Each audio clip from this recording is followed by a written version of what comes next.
Yeah, found out today. It's passing of the great Bart Starr today. I think at age 85. It's funny because in my time of covering football, watching football, enjoying football, and that whole thing, the thing that I always will remember about NFL is the players of the '60s, late '50s and '60s was those '60s Packers. Now, obviously, I'm a Cowboys fan. Everybody pretty much knows that and whatnot. But I'm also uh, lover of football, obviously. So the science of that whole thing is with me, when you're talking about football, you can't when you're talking about football, and when I started coming up watching football and started getting exposed to Steve Sable and this old man and whatnot, doing of obviously of the NFL films, that it was the '60s Packers. See, it was the '60s Packers, and later on '70s it had to do with the Steelers, the Raiders, and all of them. That's the football I grew up on. Obviously, I wasn't born in '68, so I didn't witness that stuff live or whatever. But it wasn't until really the mid '70s when I really started can recollect watching my first Super Bowl and watching the first Super Bowl that I ever remember ever really watching that I can remember pretty kind of vivid was is when Pittsburgh played Minnesota in Super Bowl IX and of course Super Bowl X, right? So, but the thing with Bart Starr is that he was the general. He was the quarterback of those great Packers teams, and that's what they always talk about. That's why I always tell you guys, when we're talking about greatest of all time, right? That's something that, like I said, it's a broad statement. And what I mean broad is, and like I said, later on in the next month or so or whatever, I would probably be revealing my all-time 100th anniversary team, all-century team, right? And who I feel at every position. And I'm doing, it might be a player or two on there, but I want to kind of stick it to 22. I'm not going to really do a second and third and fourth, the second and third team, even though you should. I'm going to just kind of stick to the first team and I'm going to keep it at 22. It might hit 24. I don't know, because some players was just that good. You just can't leave them off. But, in the 100th year anniversary, yeah, you have to sit up there and deal with it from that particular perspective there. When you start to talk about these players, you have to put in the context of when you're talking about these Packers teams and what they did, and guys like Bart Starr, who was the quarterback of those particular teams, and the things that they got accomplished with the great Vince Lombardi. And then you try to equal that to somebody like Belichick and Brady and all that kind of stuff in those teams there. New England's not going to have the plethora of Hall of Famers from Starr, Taylor, Fuzzy Thurston, Bill Ringo. Willie Davis, Dave Robinson, Ray Nitschke, Paul Hornung, all of them type of guys, man. It's a lot of them. They're not going to have that. They're going to have a couple guys from those in that 20-year run, basically dealing with Belichick and Brady. Ain't going to be but a couple of guys. It's going to be obviously Brady. Obviously, it's going to be Gronk is going to be a first ballot Hall of Famer, and you just got Ty Law get in, and dude, that's going to be pretty much it. You might 10 years from now, maybe Richard Sehorn, but I don't see that happening. I can't say Vince Wilfork, but nice run stopper, but was he dominant year in and year out? He was solid, but was he really in any year where he just dominated like a Cortez Kennedy, like a Joe Green, like guys like that? You know what I'm saying? It's hard. Merlin Olsen, Bob Lillies, and guys of that nature there, even down to Warren Saps and stuff like that, man. I mean, he had a good career and stuff, but he wasn't one of them. He just and that's that's how them guys did that. You know what I'm saying? So that's something you got to put into consideration. Sipping a little bourbon there, y'all. So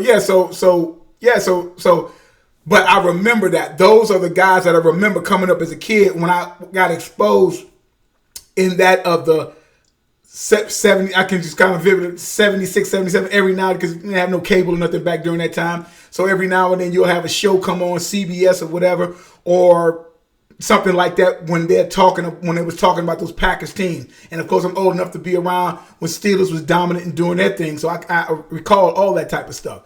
So, so when you break when you break all that stuff down, this is what you're dealing with. So guys like Bart Starr and whatnot, those guys, it's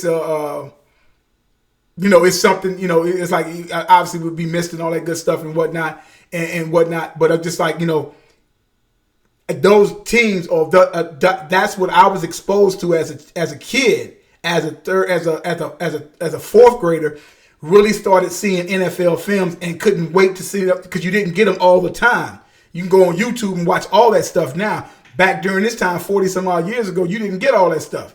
You had to wait whenever that stuff came on or you had to get lucky. So a lot of my refuge was in the library, looking up finding old books on football and stuff like that. And of course, the Packers, they were they definitely were the top team, and that was the team that you modeled off of because they won so many championships. But here's the thing that I always, and that's what molded me into being a research junkie, just being a football fanatic. It was that and how the way John Facenda talked, the Sables and how they did the whole film and just the pageantry and how beautiful, as brutal as a game it is and how beautiful it is at the same time. So it's like that's one of them things that that's one of them things that you always remember. But that's why I remember Bart Starr from learning about the dominance of him, and then not just him though, but the whole NFL and how Johnny Unitas. But this is the thing though. This is what I just got through saying.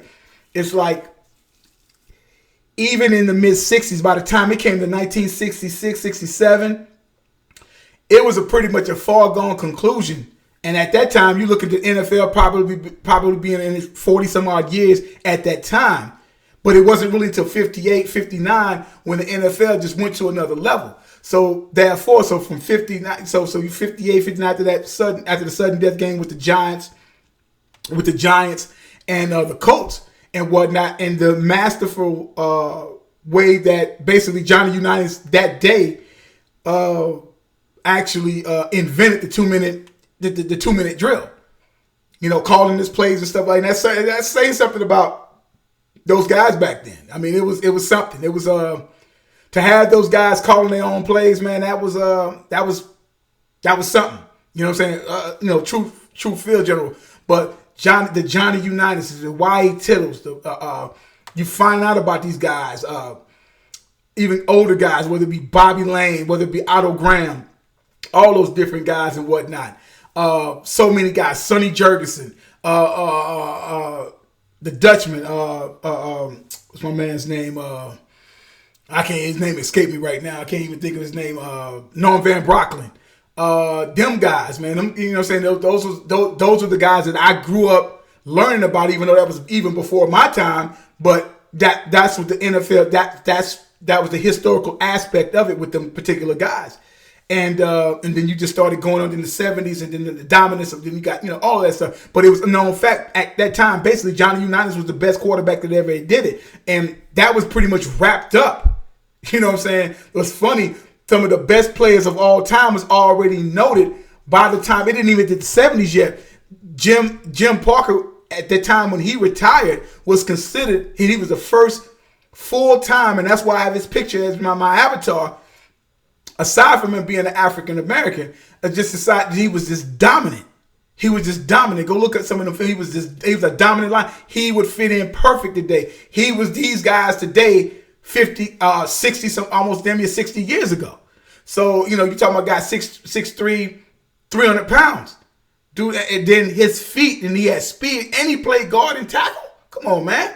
And you just look at some of that stuff, he just bulldozed over people. It wasn't, and what they're grabbing, they're blocking the way they do, it's not even close to that.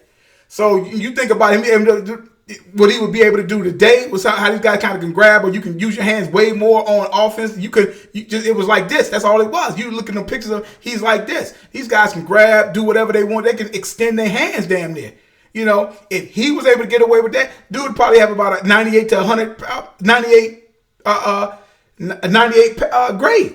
But like I say, but these are the things that shaped me to have me looking at these particular type of things, and that's like so it's a big memory, and that's how it was. NFL films played a lot in my life of me doing the show that I'm doing now, played a big part in my life. And a guy like Bart Starr, him and Unitas were like the first major quarterbacks that I was learning back from that era as time went on. You know, the Autogram, your Sonny Jerk, Autogram, obviously Bobby Lane. You go back to cats like Sid Luckman. You go back to guys like Sammy Baugh. All of those type of guys, you know, that gave me they gave me a history lesson, and that's what I'm always grateful for with the Sabins, which gonna be doing the show that I do now, because I'm a big football historian. I really dig it like that way. But you know, the passing of Bart Starr is kind of, you know, sad or whatever, and all that good and all that stuff. But yeah, that stuff played a part in my life in me loving football as much as I did and still do. You know, even though I know the game has changed, I still love it. You know, never gonna stop loving it. The only time I probably fuck around and stop loving it is to start putting fucking women up in that, and I'm done. I can't deal with that. You know what I'm saying? I won't be able to deal with that. But at the same time, it's like, you know, those are the guys that I remember growing up, and they gave me, how should I say it? They were the foundation of me finding out and wanting to learn more and more and more about football, and just more and more fell in love with the game at that particular time. So, you know, shout out to you know, to the NFL Films and what they've done. All right, guys, I'm gonna check with you guys later.